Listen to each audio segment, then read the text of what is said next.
I am currently traveling on Interstate 80 westbound. I am currently situated in West Utility, Ohio. A little bit of update about what's going on here. So we are currently headed to Chicago, Illinois. I have about, I would say about 7 to 10 rolls of, it's like kind of like steel rolls, steel plating, which is kind of a pain in the butt because when I picked up this load, for one, it wasn't even ready. I went there a day before because I got this load literally, when I was headed to Waterville. I decided not to record that so I could figure out, what was going on, because this was not a Georgia Pacific load. This was just a broker load. And for one, my load wasn't even ready when I got there. I got there about a day early. So there was a decision to head to the closest truck stop, which was a TA, which I really didn't enjoy because a bunch of, rude people at the TA. My personal preference, I prefer a pilot or Loves or a Flying J, of course, than any TA or Petro. Like, they're just, a lot of those people, I've had some really bad experiences at TAs and Petros. All of those guys are very rude. They don't even tell you good morning or something like that. Of course, you can get that just about anywhere, but it's not, all that common at Pilot Loves or Flying J. Most of the time, Pilot, loves Flying J. Most of those guys are pretty nice. Of course, you do run into some bad eggs every once in a while, but most of those guys are even, former truck drivers that, were kind of understanding. But at the TA, you don't really get that respect. It's very unfortunate. Another thing is, I was parked at a reserve spot for many, many hours. Of course, it was reserved, but didn't really see any indication that anybody else was buying a reserve spot, so I just sort of hang tight and worked for a few hours. But when it got dark, of course, I started going around and get a knock on my door, and when I go in there, they have no spots, which is kind of ridiculous because there's like maybe 30 reserve spots available, and there's like nobody there. So that didn't really make any sense. It should be, kind of first come, first serve type deal. They didn't make it like sort of a requirement that you have to be, on the lot to make a reserve. I just had that feeling that a lot of people were reserving them, many, many, many miles out, and people just couldn't get a spot, or their system is just wrong. I don't know what was out about that, but I ended up sleeping on the side of the road. Well, not really on the side of the road. I slept on the on-ramp. Not too big a deal. No one messed with me, so the on-ramp was like kind of right in front of the truck stop, so I didn't really have to worry about too much. But I'm just, I was just ready to get out of there. I'm running on recaps right now. I'm surprised I have as much as I do. Yesterday I had 4 hours and when it comes to this load that I have, I will shoot you if I can. It's not sealed or anything, so it shouldn't be too much of an issue. But what I had to do, and it's apparently our responsibility, no one bothered to tell me this either, which really made me mad. I didn't get paid for this either. In order to secure the load, you have to take many pieces of wood and you have to put a long 2x4s in front of like 4 pallets at a time, and you had to individually nail those in. And you also had to take, cut in half 2x4s, and you had to put them beside the pallet so they wouldn't move. You can't tie them down. It was a pain in the butt, so that took about 2 hours. And including, I technically had plenty of time on my 10 hours, or 14 hours in order to do that. But it was my cycle that was getting in the way. So, how the cycle works is, it is only affected by on-duty or driving hours. Off-duty or sleeping berth, it does not bother it. Therefore, I would be only on my 10 hours. Once that starts to run out down to 4, that's when I'm going to run out of hours. So, I still had plenty of time, but after the end of the day, it was pretty close anyways. And by the time I left there, I think I had about 2 hours left for the whole shift, pretty much, which was really unfortunate. So, this load is very late. I'm supposed to be getting it here, I think it was 7 o'clock, and it's not even that. I'm going to be getting there probably around 8, 9 o'clock, somewhere around there. Just simply because of just how late this load was. How late they loaded me and stuff like that. I'm pretty sure this load is flexible, but let me tell you, if I continue to get loads like this, I'm already starting to request this anyways, because this is my 3rd time dealing with stuff like this where I get loads that aren't part of my division really. Not loads that I don't really want. It's trying to get me home closer, but half the time I'm going the opposite fucking direction that I'm going home, which makes no sense. And this is the 3rd time I've almost had to do a 34-hour reset within days of each other. You guys know that does not work. They're trying to get me out for 8 days at a time, but I'm technically supposed to be home weekly, so that's 5-7 days, not 8, 9, 10 days. That's almost 2 weeks.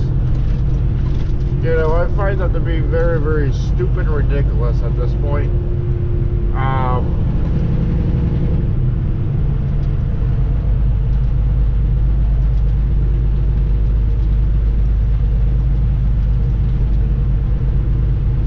Sorry, we're supposed to be using the left lane, but honestly it doesn't make too much sense, because I look just about the same. Honestly, doesn't make too much sense with that. We have a whole shoulder too, so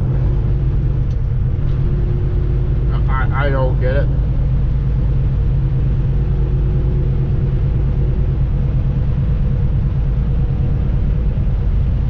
Seemed like just about the same size, so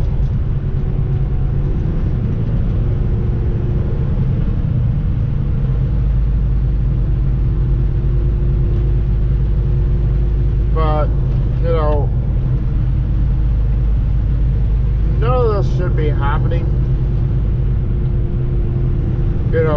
I should be getting home. You know, I've never had a problem with this division. There's something going on in the office.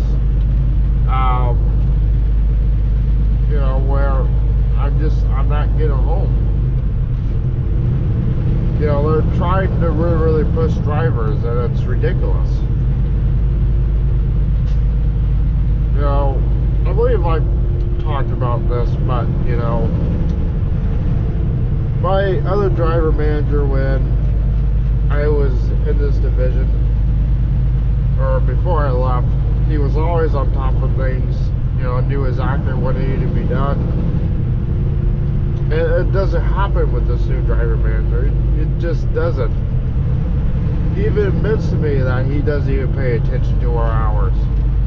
Because you're going to end up losing a lot of drivers on his division if he continues to treat drivers like this. You know, we deserve to go home when we, you know, rightfully earned it. And if you don't get drivers home, you're going to have a problem.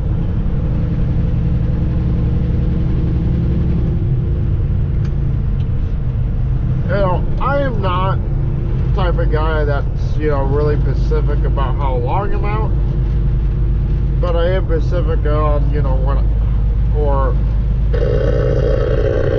about home time. You know, when you promise me that you're going to get me home, I expect you to follow through with that. I expect you to keep your promise. And when you do that, I have a problem with it.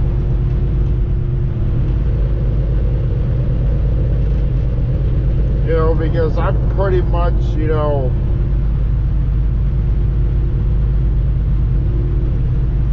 getting less home time and more out on the road. You know, I'm almost 2 weeks. When I was working for other divisions, at that point I had 2 days at home. You know, the way I've always seen things is a week equals a day. So if you're out 2 weeks, you get 2 days home time. If you're out 3 weeks, you get 3 days home time. You know, I find that to be very fair. And it's just not happening.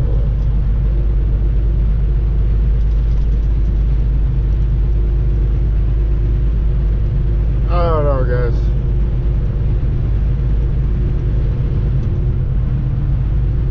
I've never had a problem until now. You know, I personally like being able to go home. You know, that is a time where I have the ability to relax. Of course, I have to get home so I can take care of bills, stuff like that. There's no other possible way around that. And, you know, it's kind of a refresher for me. You know, I've been out 4 weeks at a time, and I just couldn't withstand it anymore.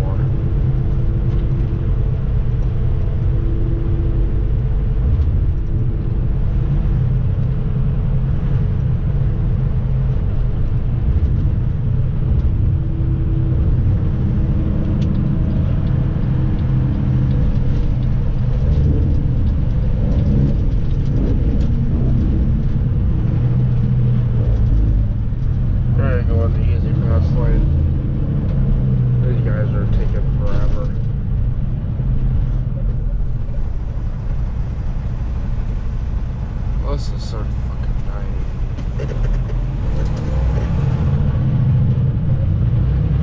Really nice about this company is I have an Easy Pass and I-Pass. I believe I also have a Best Pass as well, whatever the hell that is. But Sue and I never get too far from the Midwest.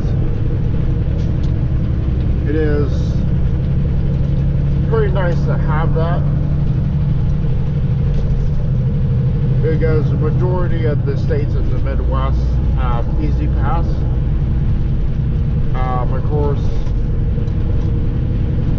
you know, not everybody goes through that. I thought that a long time ago there was supposed to be a law know that everybody was supposed to be on the same, you know, tow path instead of different ones. But I think there's become a problem with that. A lot of people are not going through with that. A lot of states aren't. It really is sad. You have to buy multiple transponders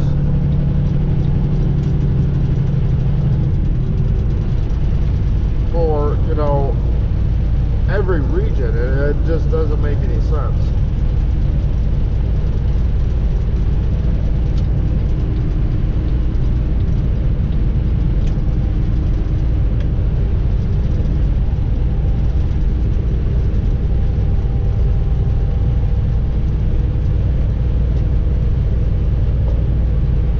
Guys, so I think I'm gonna go ahead and wrap things up here. I got about 2 hours and 55 minutes until I am at Chicago here. Hopefully it's not too bad to get into. It is sort of downtown Chicago, which I'm not looking forward to at all. It's also one of those places where you have to use a street to back up to a dock. I'm not looking forward to that either. I have a golden rule now. I recommend this to anybody. Use Google Maps and use Street View. Use satellite. It will help you figure out where places are. It will save you a lot of headache to, you know, find out where places are. I do not recommend you follow Google Maps. Always get a truck and GPS and sort of make them agree with each other. You know, use both of them. But I would use your truck and GPS versus Google because, as I've said in the past, Google will get you in trouble and take you down roads you're not supposed to be on. So, always use your truck and GPS, but sometimes, actually 100% of the time, this thing is not accurate at all. Like, it'd be completely, you know, off from wherever the building is. Google, it can be, but not so much. So, you just sort of have to use your experience and, you know, knowledge on, you know, both of these.